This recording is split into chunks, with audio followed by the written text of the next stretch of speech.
Hi, Captain Silvertooth here, and I would like to share with you my journey in getting this wonderful Tascam Model 12 rack mounted.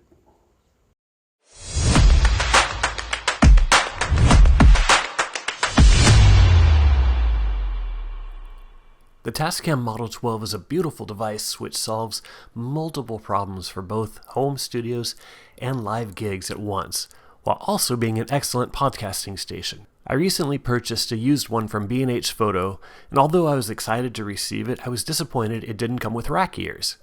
After combing the vast internet, Facebook, and Reddit groups, I've found that's been a major and probably the only complaint.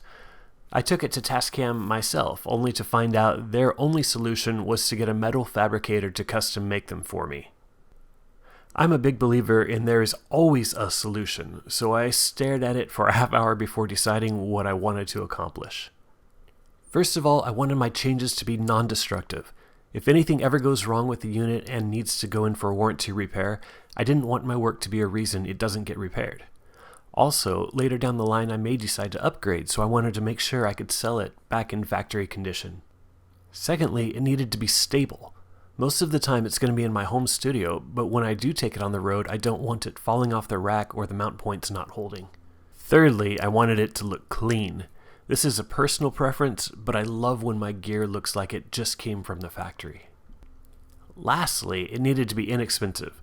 This Model 12 took the rest of my allocated budget, so I needed to use what I could repurpose or find cheap, which is why I didn't want to turn to a fabricator. Alright, let's get into it. The supplies needed were extra rack ears, painter's tape, 8 of 8-32 by 1 machine screws, 16 of the 8-32 nuts, and 12 of number 8 nylon washers. Some rack screws, and most importantly, the virtue of patience in great quantities. The tools we used were a drill, a punch, preferably a spring punch, needle nose pliers, an adjustable wrench, 1/8 inch metal drill bit, 11/64 inch metal drill bit, a vice grip or channel locks or pliers, some clamps, and optional a glue gun. Looking at the Model 12 in a rack tray, there's not any place to easily add straps.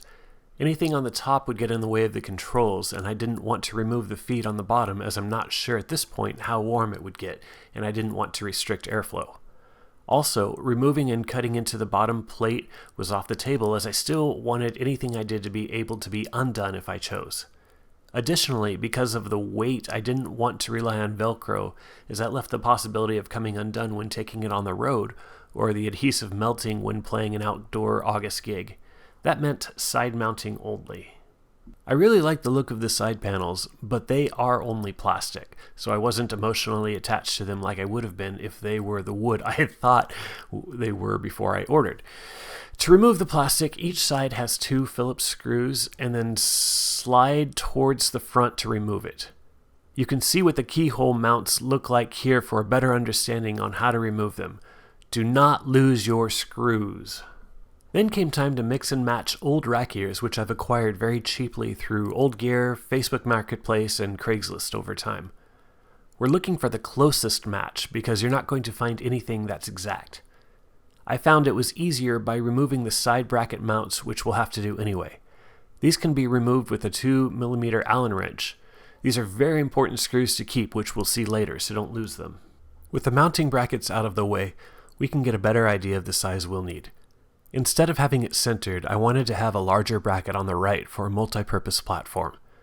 I found from the sizes I had available, the ones which worked best were 1.5 inches on the left and 4 5/8 inches on the right, although 4 3/4 would have worked better if I had it. Alternatively, if you have some skill at bending metal at 90 degrees, you can make your own rack ears. I used some masking tape to label the right and left sides along with an arrow showing which way is the top. Next, we need to match the placement of the keyholes on the side of the Model 12 to where we need to drill into the rack ears. For this, we use a woodworking trick. We take a long piece of paper, or if you don't have that, you can do what I did and tape 2 pieces together evenly to create a long piece. then do a second one for the other side. To help me not get mixed up in the heat of all this, I wrote left and right on the papers and an arrow pointing to the top of the mixer. Line up the top corner and edge. You want to be as exact as you can, and use some masking tape to hold it in place. Be frivolous with the tape. We don't want it to move on us. If you can, avoid placing tape on any of the holes of the Model 12, but it's not a huge deal if you cover it. Now, using the side of a wooden pencil, you're going to do a rub of the entire side of the mixer, much like you did with a leaf and crayons in kindergarten. The graphite in the pencil will outline the holes, and when you see that happen, go over them a few times to darken them, slightly pressing in the paper to the holes, making sure you have a solid line around the entire perimeter of each hole, including the smaller screw holes. After doing that, we remove the tape and slowly lift the paper. Matching the marks to the holes, I circled the empty holes from the brackets we removed, as this will be important later. The pencil also showed a couple of Phillips screws, which we're going to ignore. This next part is going to feel backwards. Lining up the paper to the inside of the rack ear, taping it down in place while trying to not cover any of the indents we just made on the paper with a pencil. Cut off the excess paper so we don't have to deal with it being in our way. Next, we take our trusty pencil and mark the center of the narrow section of all of the keyhole impressions with a pencil.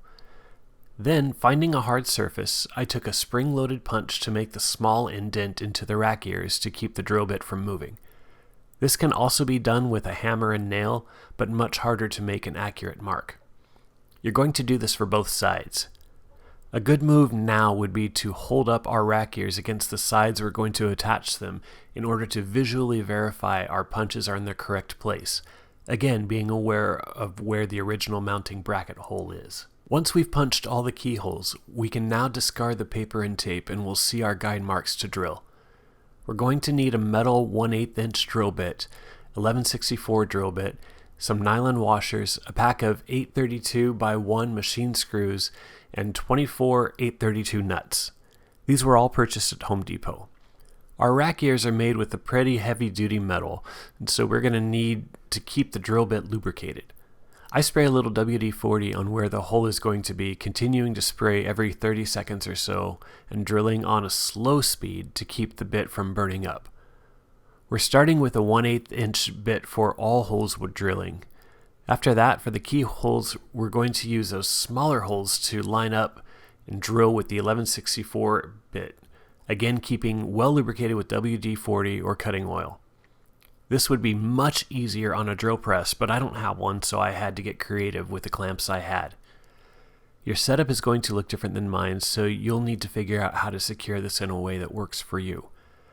The important parts are the rack ear doesn't slide when drilling it, as well as kicking into a spin when the drill bit partially breaks through the rack ear. There's probably a better way to remove the burrs, but I ended up just using some needle nose pliers. After we've done our holes, we need to set up our screws and verify they fit. We're going to put the screw head on the inside, which is the part that will face the Model 12, with a nylon washer in place for space and to minimize the metal on metal. A nut on the other side keeps it from falling out when we try to align them. Once we've got them all set up, we finger tighten all the nuts to about halfway. It's important to try and leave about the same space on each one for guiding them later. We see how it looks on the inside with the Model 12's bracket holes still left empty. Now we flip it over, making sure we drilled the holes correctly and don't have to start over with a new piece.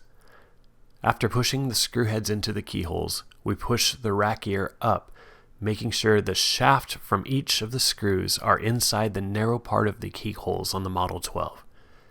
If all goes well, then our empty holes on the rack ear should line up with the bracket holes on the Model 12. We're going to take 2 of the small original bracket screws and a 2mm hex wrench or Allen key and screw the rack ear into place. These screws don't have the strength to hold the rack ear on their own. Their only purpose is to keep the rack ear from shifting out of the keyholes. Once those are in place, we can now tighten the nuts.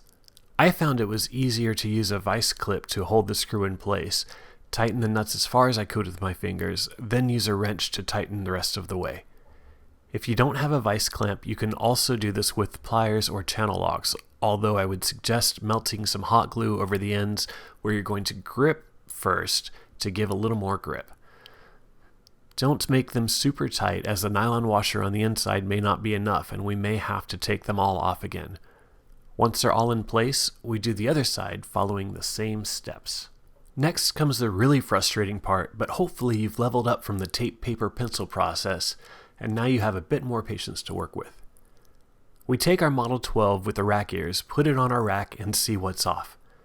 If it's not aligned, it could be because 1, the rack we're putting it on isn't perfectly aligned, 2, the rack ears weren't made for the Model 12 and the size we picked was off, or 3, our bloodline received a passive-aggressive curse 1,000 years ago and everything we do is off by millimeters. Whatever the case, we're going to try and fix it with nylon washers. We can add on both the left and right sides, either all the way down or creating an angle. For me, I found my rack I was mounting to wasn't aligned perfectly, so I had an angle to deal with. The rack ears have a little wiggle room with their oval-shaped holes, but not quite enough. I ended up taking off the screws and adding an additional nylon washer to the top 2 holes on one side, screwing them all in again, and checking once more. 2 rack screws in place on top and bottom of the left side, a screw in one of the middle holes on the right, and we see we are now aligned. I then removed it, adding a second set of nuts to the screws, tightening them down to lock the other nuts in place.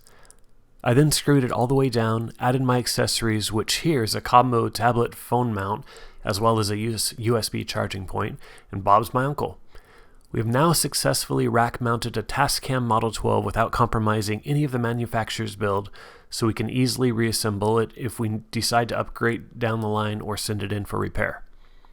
I hope this helps some of you out. Feel free to follow mine or use mine for inspiration and do something completely different. If you have questions, leave them in the comments and I'll try to get back to you as soon as possible.